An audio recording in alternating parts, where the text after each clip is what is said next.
Quand vous voyez ce genre d'action, est-ce que vous vous dites clairement que l'arbitrage il était en faveur du Maroc hier soir? À la réaction d'Iwobi, lui il en peut plus, mais je vais vous mettre d'autres actions. Si clairement l'arbitrage il était acheté, est-ce qu'il n'aurait pas donné pénalty pour le Maroc à ce moment-là? Parce que là on voit clairement qu'il y a main, je vais vous la remettre l'action. Là il y a main. Là. Alors c'est vrai, l'arbitre hier, forcément il avait tendance à plus siffler facilement pour le Maroc, parce qu'ils sont à la maison et qu'il y a le public, il y a la pression du public. C'est le jeu de jouer à domicile. Mais les gars, le match, il a été jusqu'aux prolongations, jusqu'au tir au but. Si vraiment le match, il était acheté, etc., il y aurait eu des décisions qui auraient fait que le Maroc, ils auraient gagné avant. On va pas se mentir. Quand on regarde les statistiques, 16 tirs pour le Maroc, 2 pour le Nigeria. Est-ce que le match, il s'est joué à l'arbitrage? Sincèrement. Même les fautes, il y a un écart de 10 fautes.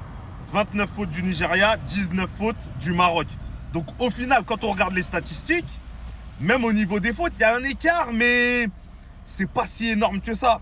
Donc franchement les gars, si on est factuel, hier le match, il s'est pas joué sur l'arbitrage selon moi. Moi en tout cas, j'étais au stade, c'est ma perception.